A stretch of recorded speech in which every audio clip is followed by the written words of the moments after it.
Greetings. I am E. Adam Thomas.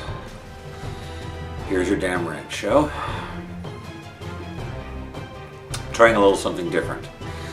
Trying something completely unscripted. In fact, no topic even thought of yet. It's going to come to me here in a moment. I've been watching some old Richard Kern videos.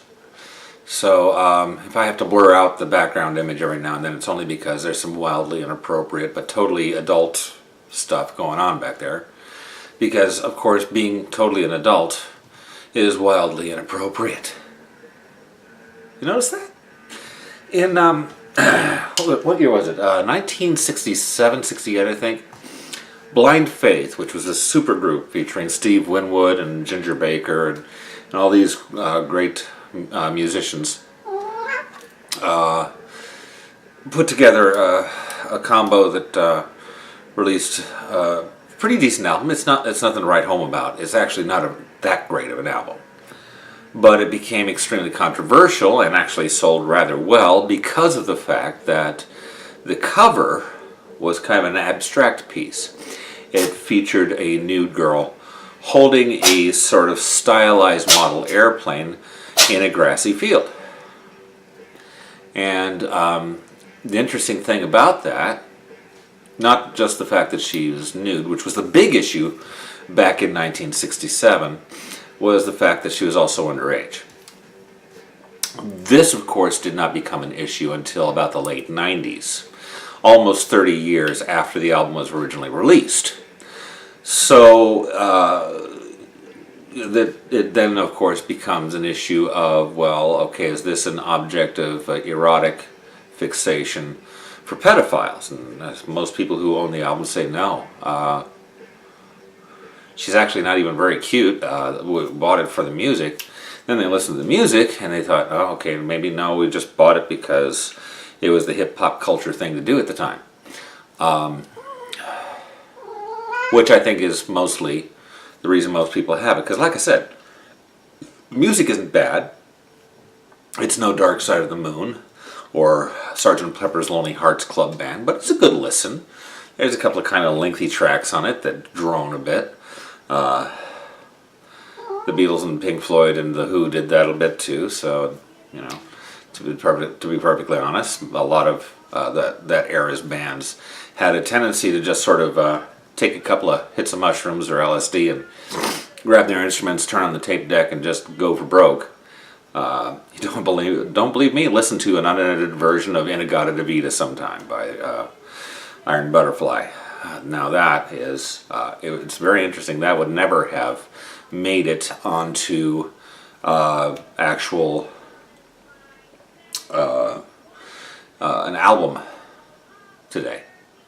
You know, because for one thing, a lot of it is completely improvisational, even more so than anything Pink Floyd recorded and put on album in the early 1970s. Now, a lot of their stuff was born out of rather intense improvisation and jam sessions. But believe it or not, even though they're long and kind of weird, tracks like Atom Heart, Mother, and Echoes were still actually very tightly realized pieces of orchestration that they were very serious about making sure to try to get the balances right and try to get the timing right, and they agonized over this stuff. They didn't just turn on the tape decks and start doing hashish and letting the fates take them where they may. That didn't happen.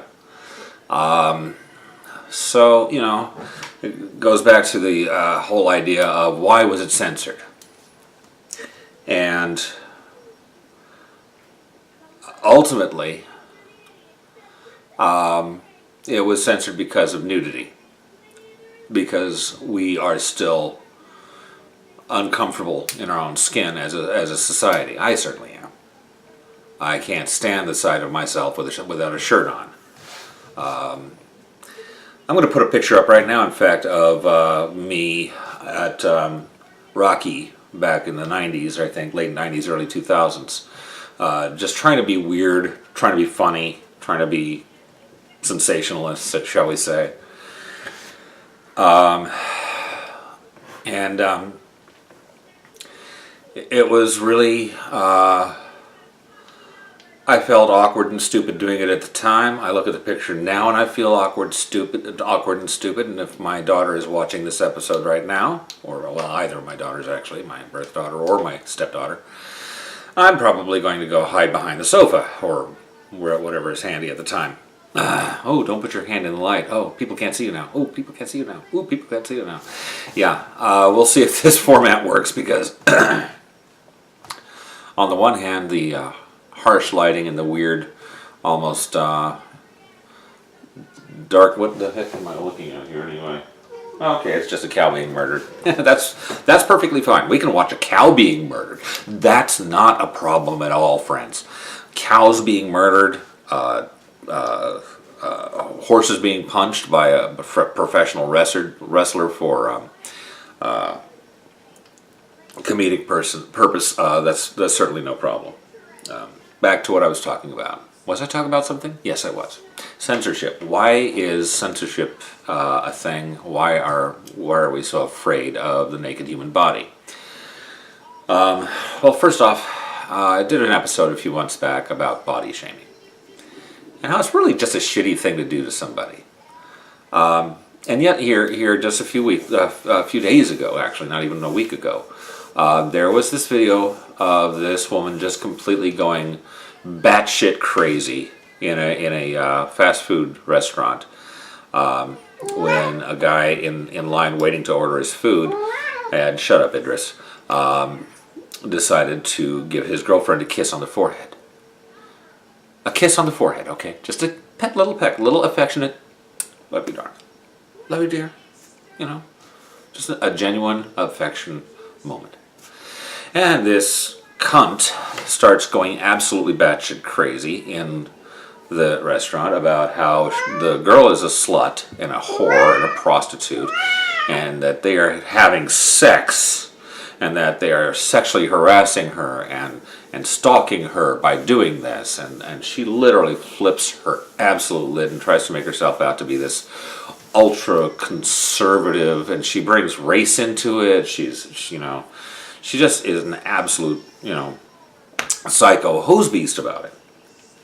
Turns out the internet will not let you down, and they dug deep. Found out that, first off, this weird-ass chick does porn. Picture of her here somewhere. I'll put it up here.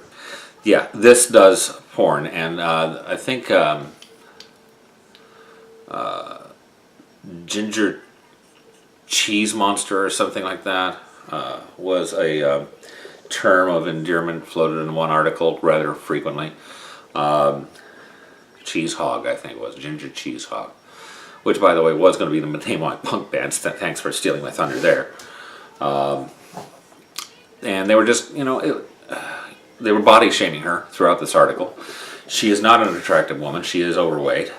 And, I feel bad about saying anything because, I had this stand about body shaming. But here's the thing.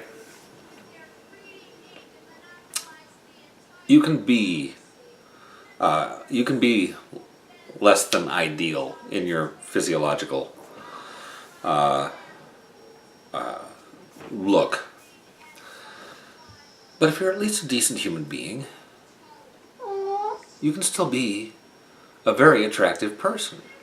It's when your brain starts spewing vitriolic mucus that ultimately all types of civility, and body shaming and stuff like that become okay, because let's face it, we are aiming it at somebody who has it coming. And I'm not going to apologize for saying this. If you're ugly on the inside and somebody calls you a fat cheese loaf or an ugly bitch or a stupid looking cocksucker or an asshole or butt face or whatever their favorite insult of the day is, if you're being an asshole and people are lashing out at you, suck it up, fuckhead.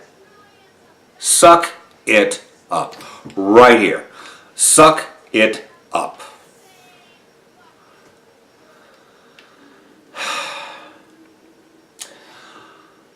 If you are offended by anything I've said during this little unscripted blurg fest, good.